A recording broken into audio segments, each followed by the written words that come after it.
교리는 신앙인의 뼈대와 같다. 이제 그런 말씀을 여러분하고 나눴었죠. 그동안 저희들이 지난 두 학기를 통해서 성경의 7대 핵심 교리를 공부를 했었습니다. 성경론을 배웠었고요. 모든 것은 성경으로부터 시작하니까 성경의 기본을 두고 성경론, 그리고 시작된 것이 하나님은 누구신가? 신론, 그리고 하나님을 바로 아니까 인간이 누구인지 알게 됩니다. 그래서 인간론을 배웠고요. 그 인간은 죄에 빠져 있어서 스스로 구원받을 수 없어 구원의 길을 보여주셨습니다. 그래서 오신 분이 그리스도입니다. 그래서 그리스도론, 기독론, 그리고 그 그리스도로 말미암아 구체적으로 그럼 어떻게 구원받느냐? 구원론, 그 구원받은 사람들이 모여있는 곳, 교회론, 그리고 그 교회의 마지막은 어떻게 되느냐? 종말론. 해서 지금 종말론, 지난 시간에 저희들이 재림, 그리스도의 재림을 배웠고, 오늘은 마지막으로 재림과 함께 꼭 따라 나오는 것이 있는데, 그리스도께서 재림하시면 벌어지는 일이 있어요. 그것은 바로 심판이 임하게 된다는 것입니다. 우리가 그리스도께서 재림하실 때 심판이 오는데, 여러분 믿는 사람은 심판을 받을까요? 안 받을까요? 잘 모르겠죠. 그리고 우리가 심판을 받는다고 그러는데 어떤 사람들은 이미 안 믿는 것이 심판을 받은 거고 예수 없이 사는 게 지옥이고, 그래서 앞으로 미래에 올 심판은 없다고 말하는 사람도 있습니다. 맞는 말일까요? 오늘 이 공부를 하다 보면 여러분께서 답을 아시게 될 것입니다. 여기 보시면, 여러분에게 나눠드린 그 교환에 보시면 이제 마지막 날 심판이 임하게 되는데, 그 심판을 누가 하시느냐? 이것은 마치 이런 것 같아요. 그림을 보면은, 춘향전을 보면 그 암행어사가 나오고, 그래서 결국 그 암행어사 출두요 하면서 이제 춘향이의 무죄가 밝혀지고, 그리고 변학도의 비행이 드러나게 되고, 그러면서 그 심판이 일어나는데, 그때 변학도는 파천, 봉고 파직, 직장을 잃게 되고 감옥에 가고, 그리고 춘향이는 감옥으로부터 나와서 자유로운 삶을 살고 그에게 상급이 주어지죠. 그리스도께서 다시 오시는 날로 끝나는 것이 아니라 이와 같이 마지막 날은 심판이 있다는 것입니다. 그 심판은 그럼 누가 하시는 거냐? 심판의 주체, 물론 어사에 해당하시는 그분, 예수 그리스도, 그분이 심판을 하십니다. 그래서 성경을 읽어보면 거기 예수 그리스도, 심판의 주체 예수 그리스도, 요한복음 5장 22절에 뭐라고 나와 있습니까? 아버지께서 아무도 심판하지 아니하시고 심판을 다 누구에게 맡기셨으니? 아들에게 맡기셨다고 합니다.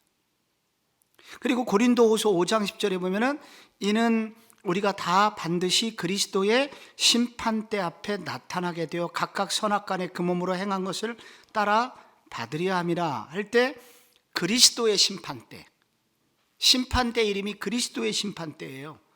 그래서 심판의 주체는 누구다? 예수 그리스도가 심판하신다. 그 법원에 가면은 판사가 법정에 보통 몇 사람이 나오죠? 못 보셨나요?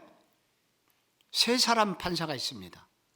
근데 한 사람이 주임 판사라고 그러고 양쪽에 한 명씩 더 있는데 배석 판사라고 합니다. 마찬가지로 그날 예수 그리스도께서 심판자이세요.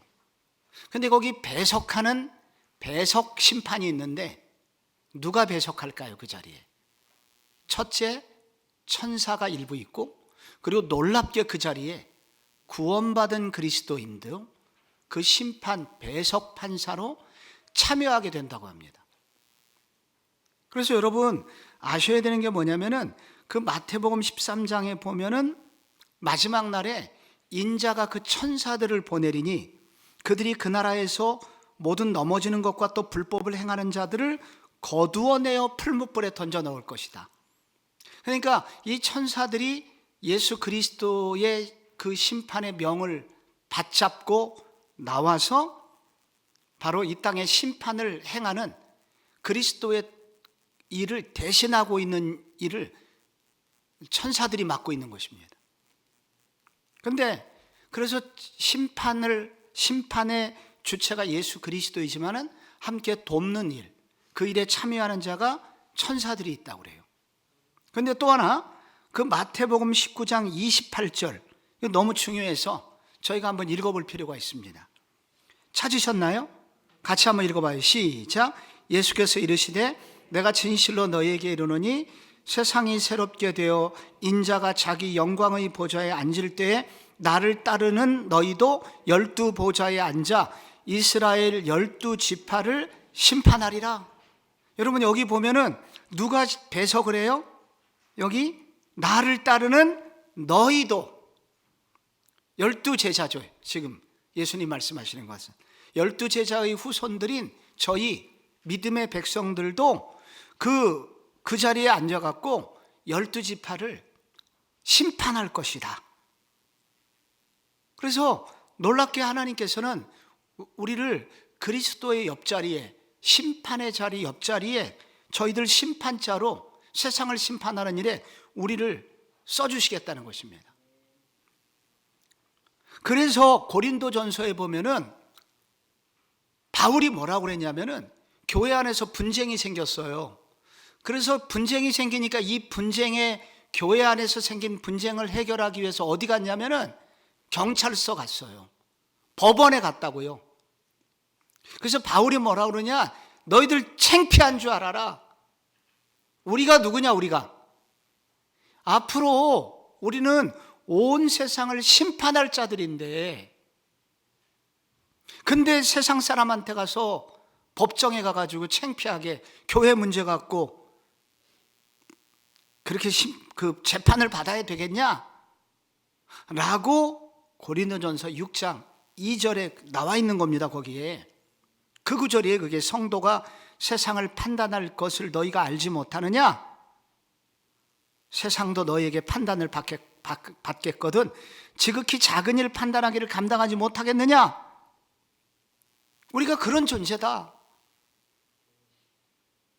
그러므로 세상 법정 하지 마라. 웬만하면 교회 안에서 해결해라. 라고 바울은 고린도 교회에게 권면을 하고 있는 것입니다. 그래서 우리는 심판의 주체 예수 그리스도 옆에서 언젠가 이 세상의 문제를 가지고 심판할 배석 판사들로서 부름을 받은 것입니다. 그 사실을 기억해라. 그럼 그날에 누구를 심판합니까? 심판의 대상. 누가 심판을 받을까요? 심판받는 대상, 여러분 알고 있죠? 누가 심판받아요?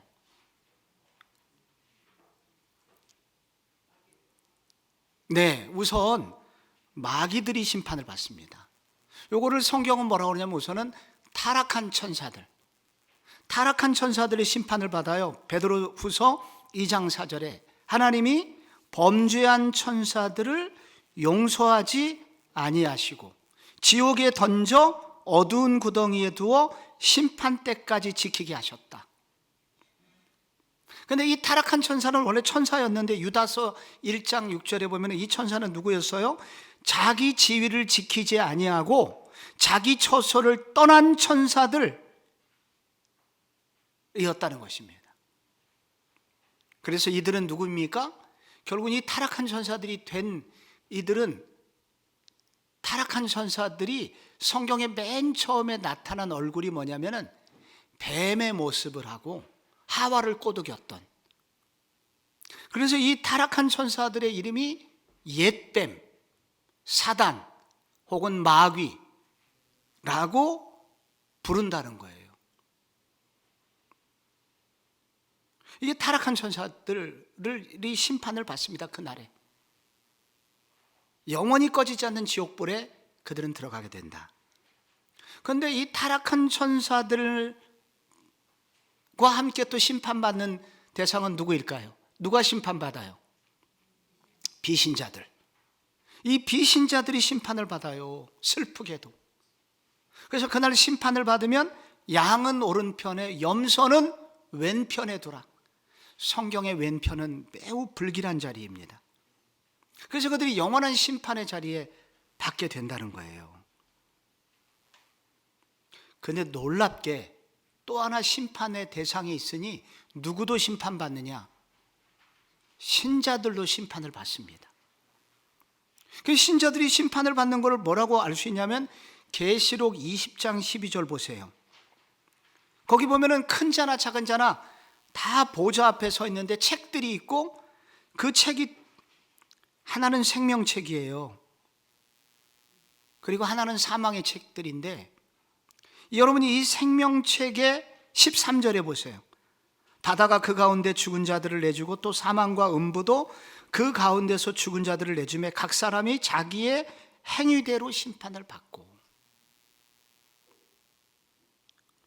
신자들은 심판을 받느냐 안 받느냐? 신자들도 심판을 받습니다. 근데 신자의 심판은 달라요. 저희들은 그날에 방금 여기에 나와 있지만은 모든 것이 드러나게 됩니다. 그날에 우리의 모든 것이 드러나게 되는데 바로 그때 우리도 심판받고 우리도 지옥 갈 위기 가운데 있는데 놀랍게 그때 한 분이 나타나십니다. 예수 그리스도. 내가 이들을 위해서 십자가에서 죽었습니다 하여 우리의 모든 죄들을 예수님께서 죄값을 이미 치르신 변호사가 나타나서 바로 그 심판의 위기에서 우리를 전부 다 심판받지 않게 해주신다는 거예요. 이게 로마서 8장 1절에 나오는 거예요. 누구든지 그리스도 예수 안에 있는 자는 결코 정죄함이 없나니. 그래서 여러분 우리가 조심해야 되는 건 뭐냐면은 우리의 모든 것이 그날에 다 드러난다는 거예요. 그래서 예수 믿었다고 해서 막 살면 안 된다. 최소한 그날에 우리가 했던 것은 다 드러나게 되니까 최소한 창피한 줄은 알게 된다는 거예요. 그러나 우리의 죄대로 심판받지는 않게 하시고 예수 그리스도께서 우리의 죄를 다 담당하신 그 결과 우리 모두는 무죄 판결을 받게 되고 그래서 우리는 지옥이 아니라 영원한 천국에 들어갈 자격을 얻게 된다. 그럼 심판의 내용은 뭘까요? 뭘 심판받을까요? 먼저 사람의 행위들, 우리들의 모든 행동이 심판의 대상입니다. 그 양과 염소의 비유가 있죠. 마태복음 25장에 보면은 양과 염소 한번 생각해 보세요. 양과 염소가 마지막 날에 심판을 받는데 그 염소들이 그러잖아요. 내가 언제 주님께서 헐벗거나 굶주리거나 목마를 때, 감옥 갔을 때 내가 먹이고 입히고 외면하고 그런 적이 어디 있습니까? 그때 그 주인이 뭐라고 그래요? 지극히 작은 자 하나에게 하지 아니한 것이 곧 내게 하지 아니한 것이다. 그러면서 양들에게는 영원한 나라로 들어오라고 그러면서 우리 거기 갈 자격이 없다 그러니까 내가 목말랐을 때 너희는 물을 주었고 헐벗었을 때 옷을 펴줬고 감옥 갔을 때 나를 돌봐주지 않았냐? 우리가 언제 그렇게 했습니까? 지극히 작은 자 하나에게 네가 한 일이 곧 내게 한 일이다 하면서 그 마지막 날에 지극히 작은 자 하나에게 한 행동들, 그것이 바로 그날 심판의 내용이 됐다는 거예요. 그래서 어떤 게 심판의 내용이냐면 바로 사람의 행위들 모두 다, 지극히 작은 것 하나, 그것까지, 그 행동들, 그것이 바로 우리의 심판의 내용이 된다는 것입니다. 특히 그 본문을 읽어보면은 결국은 우리에게 하나님께서 주신 것은 청지기로서, 우리가 주인이 아니라 청지기로 우리를 맡겨주셨는데, 우리에게 청지기로 맡겨주신 것을 마치 주인처럼 사용한 사람들은 염소가 되고, 주님을 두려워하면서 주님 것으로 인정하면서 주의 뜻대로 쓰려고 했던 사람들은 양으로 인정을 받은 것을 보게 됩니다. 심판의 대상이라는 거예요, 이게. 또 하나, 이 작은 사람의 모든 행동들이 심판의 대상이면서 동시에 어떤 것도 심판을 받냐면 우리의 말한 거, 언어 생활, 우리의 말들이 다 심판을 받습니다. 마태복음 12장 36절에 내가 너희에게 이르노니 사람이 무슨 무익한 말을 하든지 심판날에 이에 대하여 신문을 받으리니. 무익한 말, 쓸데없는 말, 이 말은 아무런 도움이 되지 않는 말, 상대방에게 도움이 안 되고 교회에 도움이 안 되고 공동체에 도움이 안 됐던 무수한 말들, 하늘나라에 다 녹음되어 있다는 거예요. 예수 믿는 사람들은 그것 때문에 벌을 받지는 않아요. 그러나 다 녹음되어 있어요. 그날 최소한 내가 그렇게 쓸데없는 말을 했구나 라는 그날 경고는 마지막 날 우리 모두도 받는다는 거예요. 그게 심판이에요. 우리는 너무 창피해, 내가 그런 말까지 했구나. 이것도 심판의 대상이라는 거예요. 그러므로 우리 무익한 말을 하면 안 돼요. 쓸모없는 뒷담화 하면 안 돼요. 교회 밖에서 음담패설 하면서 세상을 어지럽히면 안 돼요. 그러지 말아라. 다 이게 심판 대상이다. 심지어 생각까지도. 고린도전서 4장 5절에 보면 참 두려운 말씀이 있습니다. 그러므로 때가 이르기 전 곧 주께서 오시기까지 아무것도 판단하지 말라. 그가 어둠에 감추인 것을 드러내고 마음의 뜻을 나타내시리니 그때 각 사람에게 하나님으로부터 칭찬이 있으리라. 우리의 마음 잘못 먹었던 것까지도 심판의 대상이래요. 그래서 여러분, 이렇게 심판을 받고 이렇게 죄 문제가 해결이 안 된 비신자 사단은 영원한 영벌에, 그리고 이렇게 부끄럽지만 부끄러움은 드러날 것이고, 그러나 부끄러우나 그리스도가 있는 사람은 의인으로 인정받아 영원한 낙원에 간다는 것을 잠시 후에 또 확인하게 됩니다. 그러면 심판, 도대체 무슨 근거로 심판을 하냐? 우리가 뭘 잘못했습니까? 비신자들이 말할 때 무슨 근거로 나를 그렇게 심판하시오? 근거가 뭐냐면 거기 여러분 받으신 교환에 그 두 번째 장 보시면 두 번째 장 맨 밑에 최후 심판의 근거라고 되어 있죠. 거기 보면은 하나님이 계시해 주신 말씀 중에서 넘기셔서 이제 그 내용 중에 다 읽어보십시오, 집에서. 근데 세 번째 칸에 보면은 요한복음 5장 24절 한 구절 읽어볼게요. 같이 시작. 내가 진실로 진실로 너희에게 이르노니 내 말을 듣고 또 나 보내신 이를 믿는 자는 영생을 얻었고 심판에 이르지 아니하나니 사막에서 생명으로 옮겼느니라. 아멘. 여기 내 말을 듣고 나 보내신 이를 믿는 자는 영생을 얻었고, 내 말을 듣고, 내 말, 결국은 말씀입니다. 예수 그리스도의 말씀, 복음의 말씀, 예수 그리스도의 말씀, 복음의 말씀에 근거하여 우리는 심판을 받게 된다는 거예요. 그래서 하나님이 계시해 주신 말씀에 어긋나는 사람은 결국 심판의 대상이 됩니다.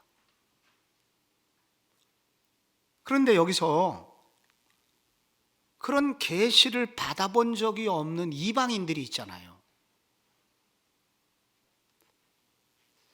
그래서 우리가 자주 하는 질문이 있어요. 이순신 장군은 구원을 받았을까요? 못 받았을까요?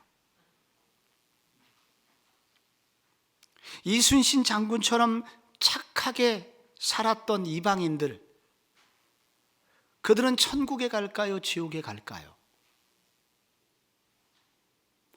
여러분, 이순신 장군이 구원을 받았다고 생각하시는 분 한번 살짝 가슴에 손 한번 얹어보세요. 구원을 못 받았을 것이라고 생각하시는 분 가슴에 손 한번 얹어보세요. 바로 이 순간 귓구멍을 쑤시시는 분 한번 손 한번 들어보세요. 여러분,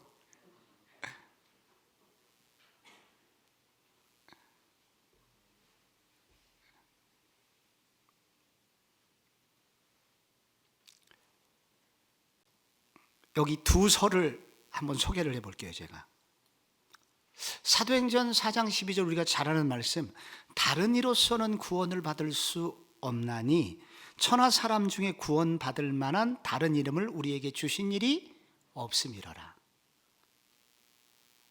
다른 이로서는 구원받을 수 없어요. 이 말씀이 있고요.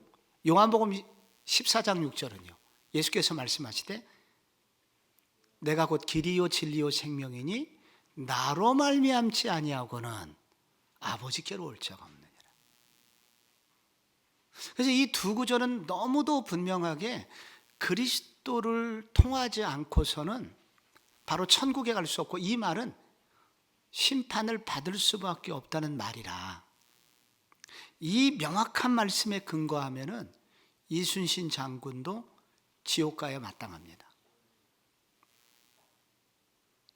우리가 너무 요즘 많은 사람들을 배려해서 많은 사람들 위로해 준다고 이렇게 기본적인 성경의 명확한 것을 외면하고 구원의 가능성을 함부로 열어놓듯이 얘기하는 것은 잘못이다 라고 여기시는 상당수의 그리스도인이 있습니다. 학자들이. 근데 얼마 전에 연세대학교 김학철 교수가 잘잘법이라는 유튜브 채널 운영, 거기 자주 나오잖아요. 얼마 전 이어령 교수 이 세미나 할 때 저희들도 같이 교제를 했었죠. 우리 교회 청년들하고. 근데 이제 그분의 얘기의 핵심은 뭐냐면, 방금 제가 언급했던 이런 말씀들은 안 믿으면 지옥 간다라는 강조점이 아니라 이런 그리스도의 자리로 초대하는, 많은 사람들이 이 길로 들어서도록 초대하는 말씀으로 이 구절들은 사용되어야 한다. 그래서 구약에 삼손이 예수를 알았겠느냐? 몰랐지 않았겠느냐? 사무엘이 예수를 알았겠느냐? 몰랐을 가능성이 있지 않냐? 이런 사람들, 도마도 한때는 예수를 알았던 적이 있지만 그 예수를 제대로 알지 못하고 그 손을 예수님 상처받은 곳에 넣어본 다음에야 비로소 예수님을 제대로 알지 않았었느냐? 그럼 그 이전에 도마는 구원받은 사람이냐 안 받은 사람이냐? 예수를 알았더라도 구원받지 못한 상태에 한동안 있었지 않았겠느냐? 그리고 예수를 믿는다고 교회를 다닌다고 하면서 턱없이 어마어마한 죄를 짓고 사는 그런 사람들은 정말로, 그런 사람들은 구원을 받고 전혀 예수에 대해서 몰랐던 그런 사람들이, 그 순박한 사람들이 구원을 받지 못한다는 것은 억울한 일이 아니겠느냐. 그래서 오직 구원은 하나님께 달려있다. 특히 방금 제가 그 언급한, 방금 계시를 받지 못한 이방인이라고 되어 있는 부분이 있죠. 거기 보시면은 14절에 이렇게 나와 있죠. 율법 없는 이방인이 본성으로 율법의 일을 행할 때에는 이 사람은 율법이 없어도 자기가 자기에게 율법이 되나니 이런 이들은 그 양심이 증거가 되어 그 생각들이 서로 혹은 고발하며 혹은 변명하여 그 마음에 새긴 율법의 행위를 나타내느니라. 양심이 증거가 돼요. 율법이 없는 자들은. 이런 구절도 있으니 우리가 이 부분을 너무 아는 체 하지는 말자. 구원은 오직 여호와께 속하니 우리가 두려운 마음으로 그 구원의 주권을 주님께서만 가지고 계신 것으로 우리가 좀 그때까지 기다려야 되지 않겠냐 라는 약간은 유보적인 입장을 가진 분들도 기독교계에는 있다는 것입니다. 목사님은 어느 편입니까? 잘 알아서 판단하시기 바랍니다. 그래서 이 구원의 문제에 관해서 우리는 분명한 말씀을 따라야 된다. 소위 말해서 저희가 하고 있는 이 개혁주의자들인데, 이 개혁주의 노선에 있는 저희 보수 교단에서는 앞에 전자, 대부분의 이 신학자들이 따라가고 있는 그 부분에 더 많은 그 관심과 그리고 또 그쪽에 찬성을 보내는 편입니다. 그래서 이 부분을 여러분께서 이런 것이 있구나라는 것도 한번 아시면 좋겠습니다. 우리는 최후 심판의 결과 악인은 지옥에, 의인은 영원한 천국에 들어간다 하는 것을 이미 배웠습니다. 알고 있습니다. 그런데 이 부분에서 오늘 나누는 마지막 부분은 뭐냐면, 의인이 영원한 천국에 들어가기 전에 생기는 현상이 하나 있는데 그것은 바로 우주 만물의 회복입니다. 우주 만물의 회복. 그래서 이 우주 만물이 회복이 되면 그때 무슨 일이 생기냐면, 이미 죽은 자들이 천국에서 그리스도와 함께 혼인잔치를 한 후에 그 모든 무리들, 그걸 교회라고 하는데 그 교회가 새롭게 회복된 이 땅에 내려오게 됩니다. 그리고 영원한 세상이 시작이 됩니다. 이것을 온 우주 만물이 새롭게 된 것을 뭐라고 그러냐면은 새하늘과 새 땅이라고 그래요. 우리가 신천지가 계시록을 어렵게 만들어 놔서 이미지를 아주 나쁘게, 제가 지난주에도 말씀드렸지만 좋은 거는 다 이단이 가져가서 우리가 결정적으로 중요한 것들을 쓰려고 하면은 약간의 멈칫하게 만드는 것이 있습니다. 근데 여러분 분명히 알아야 되는 것은 뭐냐면, 마지막 거처, 우리가 믿는 사람들의 마지막 거처는 어디냐면 바로 회복된 새하늘과 새 땅, 바로 그것이 바로 우리 그리스도인이 거처하게 될 마지막 거처입니다. 그게 어디 나왔냐면 계시록 21장 1절에 나와 있는 거예요. 거기 뭐라고 나와 있습니까? 계시록 21장 1절, 거기 보시면 3쪽에 보시면 3번, 의인이 영원한 시간으로 들어가기 전에 만물의 회복 시간이 있다. 최후의 심판으로 악이 제거되면 세상은 완전한 그리스도의 통치를 받게 된다.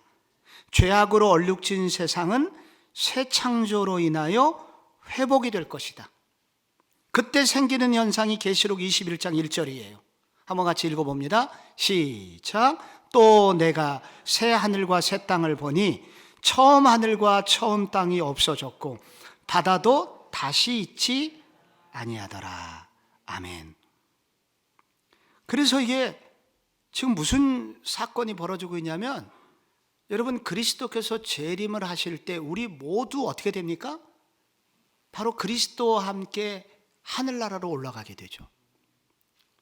올라가게 되면서 무슨 일이 동시에 벌어지냐면은 이미 돌아가신 분들은 육신의 몸을 덧입게 되죠. 이것을 무슨 채라고 제가 많이 강조했었는데, 이걸 무슨 채라고 그러죠? 세 글자로? 부활체로. 그래서 이 마지막 그리스도인의 마지막 모습은 어떤 모습이냐면은 영만 있는 것이 아니라 바로 육신의 형태가 담겨 있는 신비로운 몸. 그렇다고 육신하고 똑같은 몸이 아니라 신비하게 바뀌는 부활체의 모습으로 바뀌게 됩니다. 마지막 모습이. 그래서 이미 천국에 영만 올라가 있던 그분들이 그리스도의 재림과 함께 생기는 현상은 바로 육신의 형태가 덧입혀져 신비로운 몸인 부활체의 모습을 가지게 됩니다. 그래서 그리스도의 재림의 날에 부활체의 모습으로 바뀌게 되고, 그들이 바로 천국에서 그리스도와 함께 혼인잔치가 벌어지고, 혼인잔치가 끝났으니까 그 다음에 신방으로 가야 돼요. 신방이 어디냐면 바로 회복된 우주 만물, 새 창조된 우주 만물, 그 우주 만물이 신방이 되어서 그곳에서 그리스도와 믿음의 식구들이 영원히 거주하게 되는 장소입니다. 그거를 천국이라고 그래요. 그래서 이 계시록 그 밑에 3쪽의 맨 밑에 계시록 21장 2절을 같이 한번 읽어볼게요. 시작. 또 내가 보매 거룩한 성 새 예루살렘이 하나님께로부터 하늘에서 내려오니 그 준비한 것이 신부가 남편을 위하여 단장한 것 같더라. 아멘. 그래서 바로 여기서 새 예루살렘은 모든 교인을 말하는 거예요. 그리스도와 함께 모든 교인들이 하늘에서 내려오니 그 준비한 것이 신부가 남편을 위하여 단장한 것 같더라. 이 새하늘과 새 땅, 신천신지에서 거기서 그리스도와 믿음의 사람들은 이제 영원한 삶을 살게 됩니다. 이것이 우리가 마지막 거처예요. 성경이 왜 이렇게 천국이 어디면 어떠냐, 그리스도와 함께한 뭐 좋은 곳이면 되지 라고 생각할 수 있지만, 여러분 왜 이런 일이 생겨야 되냐면, 하나님께서 창세기 1장에 우주 만물을 창조하시고 그 중에 우주 만물 중에 인간이 살도록 만들어 놓은 낙원이 하나 있었습니다. 에덴이라고 합니다. 여러분 에덴 동산에 무엇이 있었는지 기억하십니까? 에덴 동산 안에 무엇이 있었나요? 선악과하고 생명나무가 있었죠. 또 하나 꼭 있어야 되는 게 있는데, 거기 4개의 뭐가 있었어요? 강이 있었습니다. 강. 그래서 여러분 이 에덴 동산은 얼마나 살기 좋은지 4개의 강이 있었고 나무가 있었다는 거예요. 거기에 생명나무도 있었고 선악과도 있었고 나무들이 있었다는 거예요. 그런데 인간의 죄로 말미암아 하나님이 만들어 놓은 낙원이 다 깨졌죠. 근데 마지막 날 무슨 일이 생기냐면은 이 우주 만물이 완전히 회복이 되면서 온 천하가 회복된 우주가 되는 거예요. 회복된 지구, 회복된 우주가 만들어집니다. 그 회복된 우주가 천국인데, 그 회복된 우주인 천국에 뭐가 있냐면 계시록 22장 1절 보세요. 거기 뭐라고 나와 있습니까? 또 그가 수정같이 맑은 생명수의 강을 내게 보이고. 뭐가 나와요? 강이 나옵니다. 강이. 여러분 거기 2절을 보세요. 길 가운데 흐르더라. 강 좌우에 뭐가 있습니까? 생명나무가 있어 12가지 열매를, 달마다 열매를 맺고 잎사귀들은 만국을 치료하기 위해 있더라. 그래서 여러분 우리는 우리 믿음의 사람들이 그리스도와 함께 영원히 살 곳을 우리는 성경은 뭐라고 하냐면 천국이라고 하기도 하지만 다른 말로 뭐라고 그러냐면은 새하늘과 새 땅이라고 합니다. 회복된 우주 만물, 새하늘과 새 땅, 바로 거기가 천국이에요.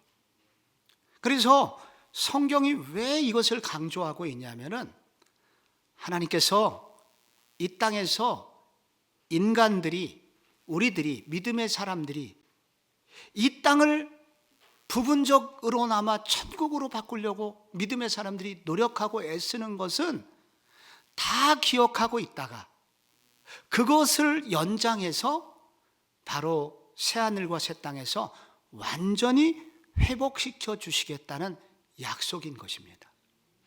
그래서 그리스도인들이 이 땅에서 하나님 나라, 하나님의 뜻대로 살고자 하는 것은,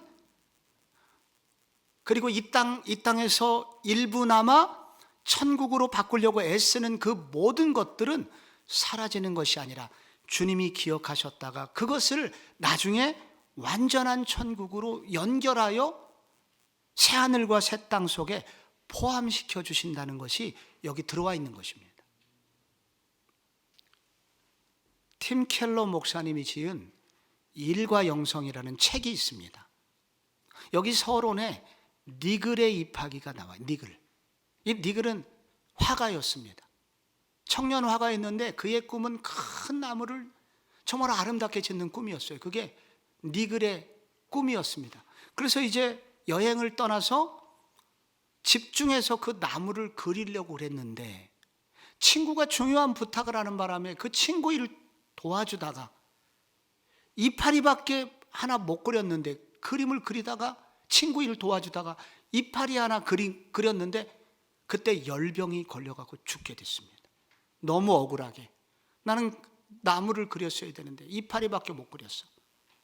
근데 놀랍게 그가 천국에 갔고, 천국에 가서 눈을 떴는데 천사의 인도를 받아서 가보니 주님의 음성이 들리고 바로 고개를 돌려보니 거기에 너무나 아름다운 나무가 있는 거예요. 너무도 크고 웅장한 멋진 나무가 있는 거예요. 내가 이 나무를 그리고 싶었는데, 근데 거기 자세히 보니까 자기가 그린 이파리 하나가 그 나무에 붙어 있어요.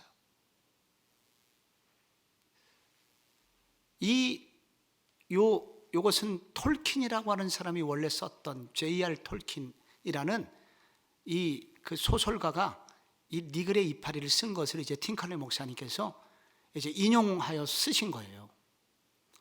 이런 믿음의 사람들이 쓴 요 글이 의미하는 바는 뭐냐면, 우리가 이 땅에서 열심히 믿음의 생활을 하고 이 땅에서 천국의 가정을 이루려고 하거나 직장에서 천국 같은 직장을 만들려고 노력하거나 누구를 위해서 사랑하거나 섬기거나 봉사하거나 이거 없어지는 것이 아니라 결국은 나중에 회복된 천국, 새롭게 창조된 새하늘과 새 땅에서 이런 것들이 다 연결되어 있으므로 오늘날 이 땅에서 수고하는 모든 것은 지금 천국의 부분으로서 내가 알고 있다, 인정하고 있다는 주님의 사인이 여기 들어있는 것이며, 그러므로 조금 믿음으로 살아야 되고 믿음으로 사는 모든 것은 천국의 부분이 될 것이다. 완전하지 않으나 이와 같은 우리의 애씀을 주님은 기억하여 주신다는 것입니다. 그러면서 회복된 우주 만물, 즉 새하늘과 새 땅에서, 천국의 다른 말, 그곳에서 바로 재림하신 그리스도 심판 이후에 우리는 영원한 세계 속으로 들어가게 될 것을 성경은 약속하고 있습니다. 그러므로 이런 교리를 배운 우리는 어떻게 살아야 될까요? 결론, 마태복음 24장 42절 말씀 다 같이 한번 읽습니다. 시작. 그러므로 깨어 있으라. 어느 날에 너희 주가 임할는지 너희가 알지 못함이니라. 오늘 새벽 말씀처럼 우리가 깨어 있어야 된다. 그리고 마태복음 24장 45절 한 절 더요. 시작. 충성되고 지혜 있는 종이 되어 주인에게 그 집 사람들을 맡아 때를 따라 양식을 나눌 자가 누구냐? 충성되게 이 일을 감당해야 된다. 마지막 베드로후서 3장 17절 같이 읽습니다. 시작. 그러므로 사랑하는 자들아, 너희가 이것을 미리 알았은즉 무법한 자들의 미혹에 이끌려 너희가 굳센 데서 떨어질까 삼가라. 오직 우리 주 곧 구주 예수 그리스도의 은혜와 그를 아는 지식에서 자라가라. 영광이 이제와 영원한 날까지 그에게 있을지어다. 아멘. 계속해서 자라가라. 이렇게 저희들이 이런 결단을 내리면서 여러분 교리학교의 2학기를 접고자 합니다. 이 결단이 우리 모든 성도님들에게 있기를 축복합니다.